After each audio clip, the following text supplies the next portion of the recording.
Hi అండి.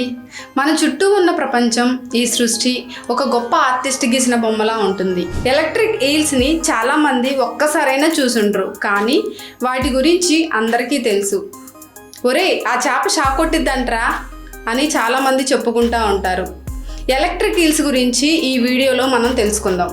Electric eel సాధారణంగా 2 మీటర్ల పొడవు వరకు పెరుగుతుంది. ఆడవాటి కంటే మగవి ఇంకొక 35 సెంటీమీటర్ల పొడవు ఎక్కువ పెరుగుతుంది. ఇది ఇంచుమించు 20 కిలోల బరువు వరకు పెరుగుతాయి. ఈ షాక్కి గురైన వారు చనిపోతారు అని కాదు, కానీ ఎక్కువ సార్లు ఈ షాక్కి గురై నీటిలో పడి ఊపిరి ఆడక చనిపోయే పరిస్థితి ఉంటుంది. ఇక వాటి పేరు ఈల్స్ ఉన్నప్పటికీ నిజానికి అవి ఈల్స్ కావు, కానీ అవి సిల్వర్ కలర్ లో ఉండే స్వర్డ్ ఫిష్ జాతికి చెందినవి. అలాగే క్యాట్ ఫిష్లు వాటికి దగ్గర బంధువులు. ఈ జాతి కూడా త్వరలో అంతరించిపోయే ప్రమాదం ఉందని సైంటిస్టులు చెప్తున్నారు.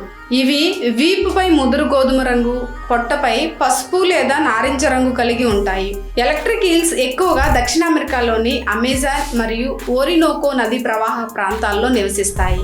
ఇవి ప్రవహించే నీటిలో కన్నా స్టాగ్నేటెడ్ వాటర్లో ఉండడానికి ఇష్టపడతాయి. ఈల్ 860 వాట్స్ వరకు షాక్ను ఉత్పత్తి చేయగల సామర్థ్యాన్ని కలిగి ఉంటుంది. ఒక ఫుల్ ఆంపియర్ కరెంట్ని ఉత్పత్తి చేయగలదు. ఇవి మనలాగే ఎండాకాలంలో మ్యారేజ్ చేసుకుంటాయి. ఆడ ఈల్స్ గుడ్లు పెట్టడానికి కావాల్సిన నెస్ట్ తయారు చేసే పని మగ ఈల్స్ది. ఆడ ఈల్స్ ఒకే గుడిలో 3000 గుడ్లు పెట్టగలదు.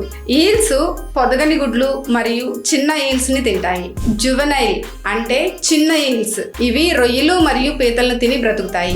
ఇవి పెద్దయ్యాక ఈల్స్ చేపలు మరియు ఎలుకల వంటి చిన్న క్షీరదాలను తింటాయి. కష్టకాలంలో కూడా ఇవి 22 సంవత్సరాల వరకు జీవించగలవు. ఇదండి ఈరోజు మన వీడియో. మా ఇన్ఫర్మేషన్ కనుక మీకు నచ్చినట్లయితే లైక్ చేయండి, సబ్స్క్రైబ్ చేయడం మర్చిపోవద్దు. మరి ఇంకా కొత్త వీడియోలతో మళ్ళీ మీ ముందుకు వస్తాను. అంతవరకు బాయ్.